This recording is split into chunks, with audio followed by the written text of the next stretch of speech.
Hey guys, welcome to this channel. आप सभी का स्वागत है मेरे इस चैनल पे। और आप सब अच्छा कर रहे होंगे। और मैं यहाँ फिलहाल आप सभी के लिए एक मॉक एनालिसिस लेकर आया हूँ, जो कि इसका एग्ज़ाम होने वाला है 6 फरवरी को, UIIC असिस्टेंट। आप देख पा रहे हैं, मैंने आज एक मॉक दिया है और मैं आपको इसका एनालिसिस करके बताऊंगा। बच्चे पूछते रहते हैं कि कैसे एनालिसिस करते हैं प्रॉपर। तो आज मैं इसका एनालिसिस करने जा रहा हूँ। मैंने ये मॉक बहुत दिनों के बाद दिया हुआ है। तो now you can see and observe how to analyse a mock. This is a basically this is a mains mock, क्योंकि इसका एक ही पेपर है तो पूरा मेंस लेवल ही आएगा इसमें। तो मैंने ये मॉक दिया है, आप यहाँ देख सकते हो।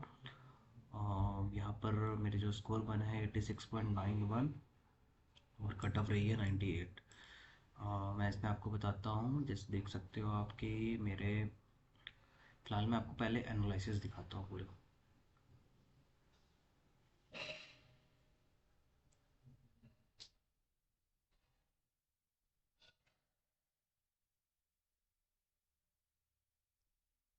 यहाँ पे आप देख सकते हो मेरी रैंक बनी है 2536। तो रैंक से मतलब नहीं है, मुझे परसेंटाइल देखना है अपनी। तो मैंने यहाँ पर 71.72 मेरा स्कोर बना हुआ है 84% एक्यूरेसी के साथ में।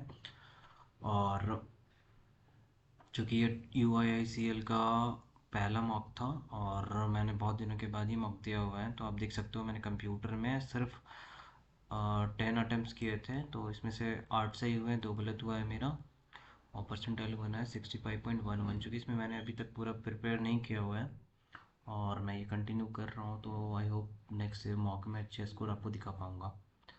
इंग्लिश पे भी मैंने कुछ अच्छा नहीं किया है, क्योंकि मैंने ज़्यादा टाइम नहीं दिया था। आप देख पा रहे हो मैंने 20 मिनट के आसपास दिया हुआ है इंग्लिश को। ये बहुत ज़्यादा है, बट मैंने स्कोर इतना अच्छा नहीं किया है, तो ये जो कि गैप की वजह से ही हुआ है ऐसा। और जनरल अवेयर्स मैंने पढ़ा नहीं था, तो आप देख सकते हो मेरे स्कोर कितने बने हैं। It's very less, 2.51 only. और न्यूमेरिकल एबिलिटी में आप देख सकते हो मेरे 21 करेक्ट हुए हैं, 2 गलत हुआ है और 17 स्किप किए हैं मैंने। और स्कोर बना है 25.63 विद एवरेज रैंक परसेंटाइल। और रीजनिंग की बात करें तो मैंने 27 किया था, जिसमें सारे के सारे सही थे और 13 स्किप किए हुए थे मैंने, कुछ पजल्स रह गए थे। और इसमें रैंक बना है मेरा 2596, which is a very average 71.05 percentile. तो मुझे ये आपको नहीं दिखाना था, मुझे दिखाना था आपको कि कैसे एनालाइज करते हैं। हालांकि मैंने स्कोर किया है 86.91 और ओवरऑल जो स्कोर आएगा इसका 250 मार्क्स का आएगा। मैं बता दूं कि एग्ज़ाम में ये पैटर्न कुछ ऐसे ही खुलने वाला है। पहले आपका रीजनिंग आएगा, देन न्यूमेरिकल एबिलिटी, इंग्लिश, उसके बाद जनरल अवेयरनेस और कंप्यूटर। क्योंकि एक साथ कंपोजिट टाइम मिलेगा आपको 2 घंटे का।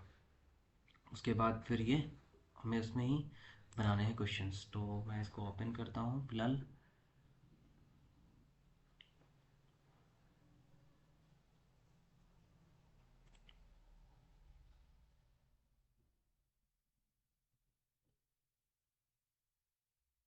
थोड़ा सा नेट स्लो है ना।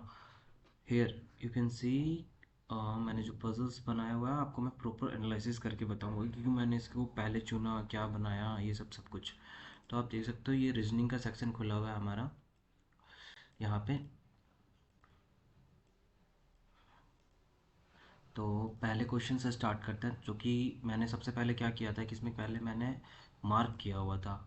यहाँ देख सकते हो कि 1 2 3 4 5। तो मुझे ये 4 5 के बाद से 6 पे मैंने इसे पूरे मॉक में से सबसे पहले मैंने इसे मार्क एंड रिव्यू का ऑप्शन सेलेक्ट करके इसे पहले मार्क एंड रिव्यू किया था, जिससे मैं जल्दी बना सकूँ।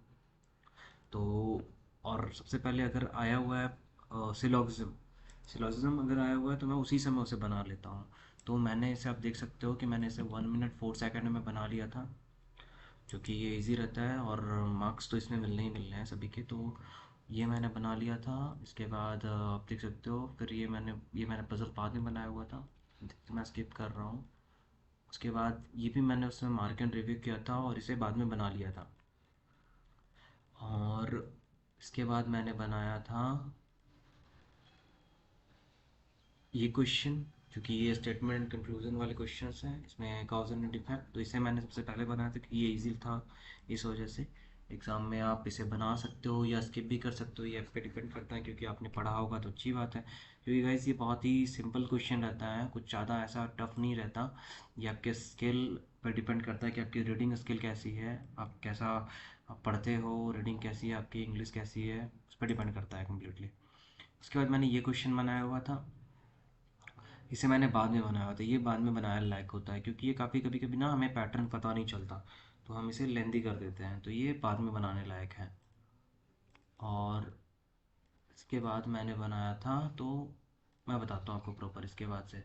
तो चूँकि मैंने स्टार्ट किया था सिलॉजिज्म से, ये बनाने के बाद इसे मैंने एक दो तीन, तीन क्वेश्चन थे, तीन क्वेश्चन बनाने के बाद मैंने ये बनाया। तो ये आप देख सकते हो कि मैं कितनी देर में बनाया उसे।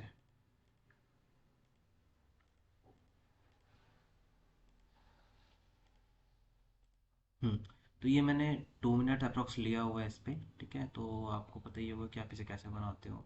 क्योंकि ये ईज़ी था, तो इतना कुछ टफ नहीं था इसमें, मैंने बना लिया था। और मेरा यहाँ पर मैंने इसे अटेम्प्ट किया हुआ था, ये आप देख पा रहे हो, 7 मिनट 16 सेकंड लगे मुझे, चूँकि मैं बहुत दिनों के बाद इसे अटेम्प्ट कर रहा था मॉक वगैरह को, तो मुझे थोड़ा-सा टाइम लग गया इस क्वेश्चन में। और थोड़ा-सा क्रिटिकल था, पॉसिबिलिटी ज़्यादा बन रही थी। आप इसे दोगे तो आपको पता चल जाएगा कि क्या है इसमें। आप देख पा रहे हो, तो इसमें मैंने पूरे के पूरे एक्यूरेसी के साथ बनाया हुआ है, और मैं हमेशा एक्यूरेसी को देखता हूँ, क्योंकि रीजनिंग की बात है, तो जिस पे आपका पकड़ है तो उस पे आपको तो एक्यूरेसी देखनी ही पड़ेगी। तो आप देख पा रहे हो कि मैंने जितने भी बनाए पूरे के पूरे सही हो गए हैं। उसके बाद फिर मैंने क्वांट बनाया हुआ था। क्वांट में देख पा रहे हो कि इसमें से क्वेश्चन मैंने कितने अटेम्प्ट किए हुए हैं, 23 अटेम्प्ट किए हुए हैं, और 21 करेक्ट हुए, दो इनकरेक्ट हुआ है। तो मैं दो इनकरेक्ट क्यों हुआ है वो बताता हूँ पहले। यहाँ देख पा रहे हो, छोटी सी कैलकुलेशन की मिस्टेक की वजह से मैंने ये गलत किया हुआ था, और यहाँ पर भी एक छोटा सा मिसकंसेप्शन की वजह से मैंने गलत कर दिया हुआ था, क्योंकि मुझे ये 4 से इसको नीचे मल्टीप्लाई करना होता था, बट मैं नहीं किया, क्योंकि क्रॉस मल्टीप्लाई करना होता है, चूँकि आपने पढ़ा होगा इसे, तो इस वजह से। और इसमें आप देख सकते हो मैंने क्या क्या बनाया है। मैंने ये बनाया हुआ था, क्योंकि ये लेंदी था तो मैंने इसे छोड़ दिया था। और आपको भी ऐसे ही करना है, एग्ज़ाम में जब क्वेश्चन आएगा तो आपको लेंदी पहले देखना है कि कितने दिन में बनाते हो। देख पा रहे हो आप, मैंने इसे समझने में ही 5 मिनट कुछ सेकंड ले दिए थे, क्योंकि ये काफ़ी ज़्यादा था, तो मैं बस देख रहा था कि किस तरह से ये बनेगा। और छोटा सा ट्रिक था इसमें, कुछ ज़्यादा नहीं था, और मैंने यहाँ पे कुछ ज़्यादा ही टाइम दे दिया था इसे समझने में, तो इसीलिए मैंने आगे स्किप कर दिया। और उसके बाद मैंने इन सब चीज़ों के ऊपर ध्यान देने लगा, जैसे कि डेटा सफिशिएंसी के क्वेश्चंस थे, ये मैंने बनाया हुआ है। और सिंप्लीफिकेशन, सबसे पहले सिंप्लीफिकेशन, इस एग्ज़ाम में तो सिंप्लीफिकेशन आने ही है। तो उसके बाद फिर मैंने, अगर मेरे पास, क्योंकि देखो आप ना, मतलब जब भी मॉक वगैरह अटेम्प्ट करो या रियल एग्जाम में भी अटेम्प्ट करो, तो नंबर सीरीज को ना सबसे लास्ट में रखा करना। क्योंकि नंबर सीरीज क्या होता है ना, कि आपसे चांसेस हैं कि बन भी सकते हैं, नहीं भी बन सकते हैं।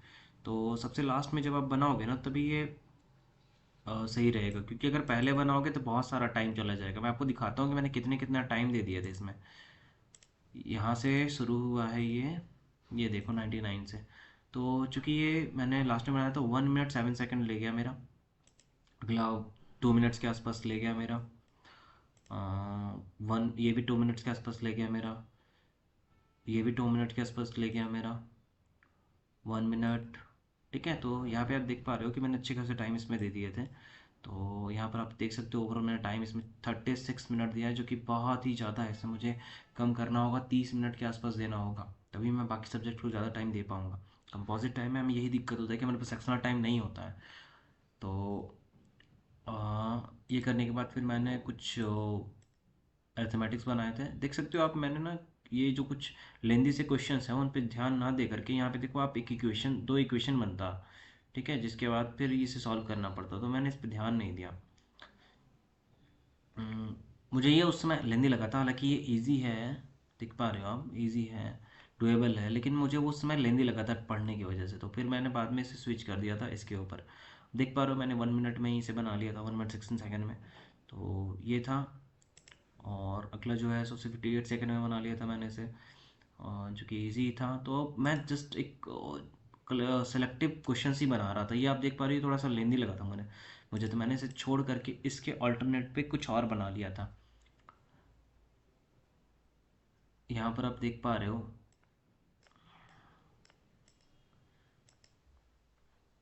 क्वेश्चन नंबर ये है 112। उसके बाद फिर इसे मैंने छोड़ दिया था, फिर मैंने ये वन लाइनर्स बना लिए थे, क्वाड्रेटिक इक्वेशन, जो कि काफ़ी डुएबल होता है। तो इसे सबसे पहले हमें उठाना चाहिए एग्जाम में। ये आप देख पा रहे हो, ये फिर से क्वांटिटी बेस्ड क्वेश्चन था, Q1 Q2 वाला, जो सभी एक्चुअली बनाना चाहिए। पता है इन सब चीज़ों को ना ट्राई करना चाहिए, क्योंकि ये इसमें क्या होता है ना कि डुएबल होते हैं, बस कंपैरिजन करना होता है, वो थोड़ा सा लेंदी हो जाता है कभी कभी, पर ये डुएबल होता है। किसी भी मेंस के एग्ज़ाम में आप देखना कि ये डुएबल होता है। और अगर डुएबल नहीं है तो आप फिर आप स्किप कर सकते हो। तो सबसे पहले आपको एनालाइज करना होगा कि कौन कौन सा क्वेश्चन बनाना पड़ता है, तो उसके लिए आप मार्क एंड रिव्यू का ऑप्शन सेलेक्ट करना बेटर होगा। मार्क एंड रिव्यू करो सबसे पहले, वन एक बार गो थ्रू हो जाओ सारे क्वेश्चन से, 21 82 करके सारे क्वेश्चन से गो थ्रू हो जाओ, फिर बाद में इसे बनाते जाना ऐसे। उसके बाद फिर मैंने न्यूमेरिकल एबिलिटी के बाद मैंने क्या बनाया था, इंग्लिश। इंग्लिश चूँकि मुझे पहला ये इंग्लिश पैसेज था, तो मैंने स्किप किया। स्किप करने के बाद मैं 45 46 47 पे गया था। तो 46 का क्या था, मुझे कंसेंसस का एक्चुअल मीनिंग नहीं याद आ रहा था। तो और क्योंकि ना कभी कभी वो क्या होता है, वर्ड हाईलाइटेड नहीं होते, तो मैं तो कंटेक्स्ट देख करके पहचान लेता। देख पा रहे हो आप यहाँ पर हाईलाइटेड वर्ड नहीं है, तो मुझे ढूंढने में प्रॉब्लम होती। तो इसलिए मैंने इसे रहने दिया और इसकी जगह इसके आगे वाले क्वेश्चन को बनाया। टर्बुलेंस, टर्बुलेंस का आपको पता है टर्मोइल होता है ना, उथल पुथल, तो इसीलिए मैंने इसे कर दिया, क्योंकि इसमें सिमिलर मीनिंग वाला ढूंढना था। इसके बाद ये था सेंटेंस रीअरेंजमेंट का। अब देख पा रहे हो मैं ना सारे ऑप्शन को चेक करता हूँ पहले, ठीक है। उसके बाद अगर जो सब्जेक्ट वर्ब एग्रीमेंट को देख करके प्रॉपर मिल जाए, उसे ही आंसर करता हूँ। क्योंकि ये मेरा गलत हो गया, पर मैंने कोई गलती की होगी। आप यहाँ देख पाओगे BCD मैंने स्टार्ट किया था ना, the timeline suggested are distinguish sorry disingenuous disingenuous even if one leaves aside the merit of the complexity card played by a professionally led independent. पता नहीं है मुझे तो ये अभी सही नहीं लग रहा, लेकिन पता नहीं मैंने क्यों डाल दिया था ये ऑप्शन।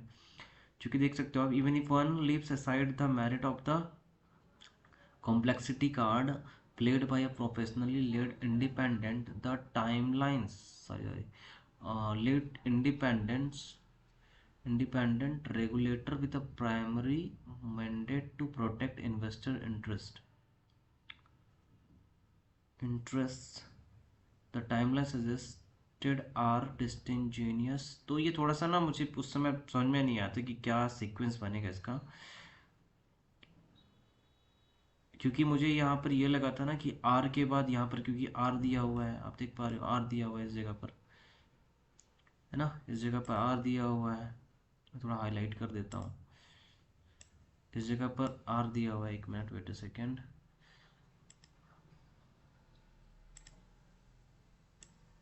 यह देखो यहाँ पर, ओहो वेट वेट वेट,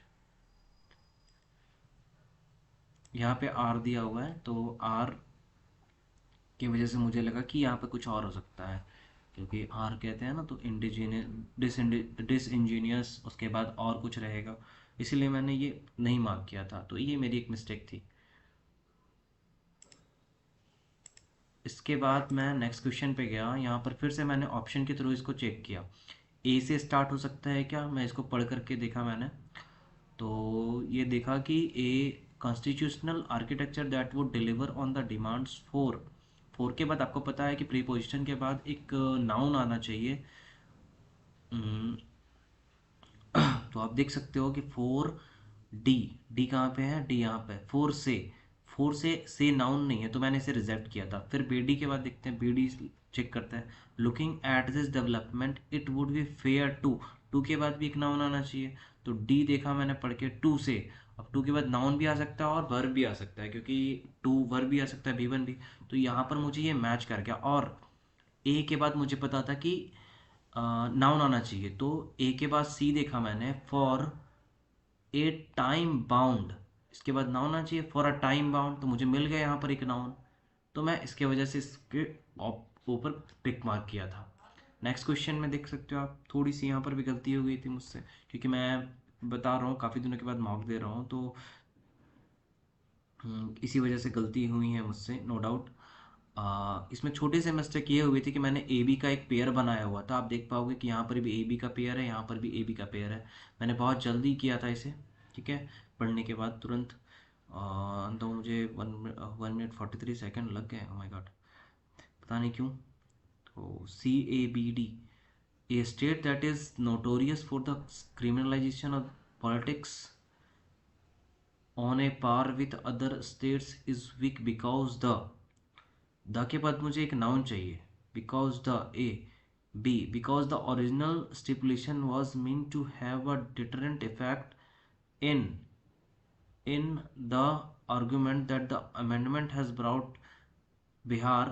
देखो यहाँ पर ना हैज़ ब्रॉट बिहार, बिहार क्या, हैज़ ब्रॉट बिहार, यहाँ मैंने उस समय सोचा नहीं था। तो यहाँ पर आप देख सकते हो कि बिहार के बाद मुझे और कुछ एडिशनल इन्फॉर्मेशन चाहिए, तो इसलिए ये तो नहीं हो सकता।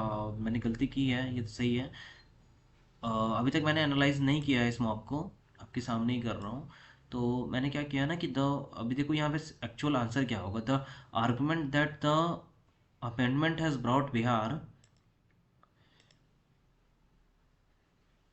Bihar the argument that the amendment has brought Bihar on a par with other state is weak because the original stipulation was meant to have a deterrent effect in a state that is notorious for the criminalization of politics। तो ये एक coherent लग रहा है मुझे, तो इसीलिए ये सही है, क्योंकि बाकी सबको आप देखोगे तो ये सही नहीं है, क्योंकि ए बी का तो एक पेयर था, अब देख पाओगे। On a par with the other state is weak because the original stipulation was meant to have a deterrent effect in, ये एक पेयर था नो डाउट, ये एक पेयर था प्रॉपर। उसके बाद यहाँ पर देख सकते हो आप, मैं इसे पढ़ता गया, तो ये मैंने लगाया हुआ है नो रिअरेंजमेंट रिक्वायर्ड, तो कि यहाँ पे मार्क्स मिला हुआ है मुझे, देख पाओगे यहाँ पर पूरे मार्क्स मिले हुए हैं मुझे। तो यहाँ पर आप पढ़ोगे तो ये तो प्रॉपर सीक्वेंस में बैठा हुआ है, तो मैंने नो रिअरेंजमेंट लगा दिया था। दूसरा ये है कि इम्पैक्ट, ये भी देख सकते हो। हालांकि ये देखो, मैं जो स्ट्रेटजी बता रहा हूँ आपको कि ऑप्शंस के थ्रू जाने से, तो ये बेटर है, आप ट्राई करना। और आपको इसके लिए सबसे पहले सब्जेक्ट वर्ब एग्रीमेंट आना ही होगा, क्योंकि ये आ जाए ना आपको, तो आप वर्ब्स को देख सकते हो, या फिर उसके बाद क्या कनेक्टर बन सकते हैं, तो उन्हें देख कर के आप समझ सकते हो। इसके बाद देख सकते हो आप, मैं ये क्या बनाया हूँ, उसके बाद तो मैंने फिल इन द ब्लैंक्स वगैरह बनाए हुए हैं। यहाँ पे दो बनाना था, तो यहाँ पे देखो मैं क्या करता हूँ, ठीक है, मैंने यहाँ पे क्या स्ट्रैटेजी अपनाई थी। For the rise in US tax rates to pay off, page of, देखो टू, टू के बाद तो हमें पता है कि बी वन आएगा, है ना, टू के बाद बी वन आएगा, तो पे ऑफ एक्सप्लिसिट, ये मतलब क्या कहते हैं उसे, ये यहाँ पर मीनिंगलेस है, बैठ ही नहीं रहा यहाँ पर, अगर आप इसका मीनिंग जानते हो तो। पे ऑफ, देखो पे ऑफ मतलब क्या करते हैं, for the rise of US tax rates to pay of,